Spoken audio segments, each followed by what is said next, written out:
Argentina Brazil যেন নীল আকাশের হলুদিয়া পাখি। বিশ্বকাপের সময় শোনা যায় কোটি কোটি ভক্তের ডাকাডাকি। কারো হৃদয় মেসি, কেউ হলুদ জার্সিতে 5 স্টার নিয়ে করে মাতামাতি। ফুটবলের মহাযজ্ঞ এলেই দুই ভাগে ভাগ হয়ে উন্মাদনায় ভাসে বাংলাদেশের ক্রীড়াপ্রেমীরা। দূর দেশের ম্যাচ বড় স্ক্রিনে দেখতে পাগল প্রায় থাকে ওরা। প্রিয় দল আর পছন্দের খেলোয়াড়ের জন্য গলা ফাটিয়ে ফিফা ও আর্জেন্টিনা ফুটবল অ্যাসোসিয়েশন থেকেও মিলেছে বাহবা। এবার সময় হয়েছে বাংলার ফুটবল প্রেমীদের এক হওয়ার। জার্সি একটাই, লাল সবুজের বাংলাদেশ। মেসি নেইমার নয়, স্লোগান উঠবে হামজা, জামাল, সমিত, সোহেলদের নিয়ে। বাংলাদেশ সিঙ্গাপুর ফুটবল মহারণ বড় স্ক্রিনে দেখা যাবে 8 বিভাগীয় শহরেই। মঙ্গলবার সন্ধ্যা রাতে রাজধানীর জাতীয় স্টেডিয়ামে লড়বে ফুটবলের বাঘেরা। একই সাথে গর্জে উঠবে গোটা দেশের ক্রীড়াপ্রেমীরা। এটা বলার বাইরে, আর্জেন্টিনা ব্রাজিলকেও ফেল করে দিবে। হামজা আসার পর থেকে আমরা একটা আর্জেন্টিনা ব্রাজিলের মতো একটা অনুভব করতে পারতেছি। খেলা হবে, খেলা হবে, খেলা হবে।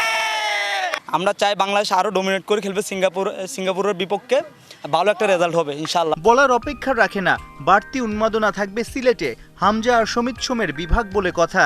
নয়া পোস্টার বয় ভুটানের বিপক্ষে খুঁজে পেয়েছেন জালের ঠিকানা। সিঙ্গাপুরও হামজাকে নিয়ে বাড়তি সতর্ক। ওদের বিপক্ষে অভিষেক হতে পারে সমিতের।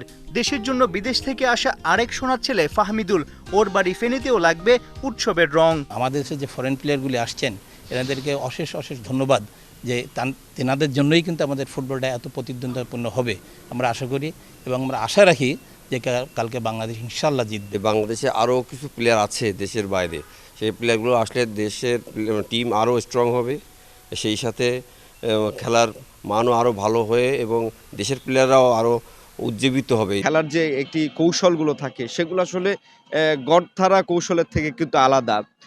তো সেই জায়গা থেকে আমাদের প্রত্যাশা এই হামজা চৌধুরীকে নিয়ে, যে তিনি আসলে বাংলাদেশ ফুটবলকে একটি ভালো কিছু উপহার দেবে। 10 জুন হামজারা জ্বলে উঠলে ফুটবল জোয়ারে ভাসবে গোটা দেশ। সাইফুল রূপক, 71।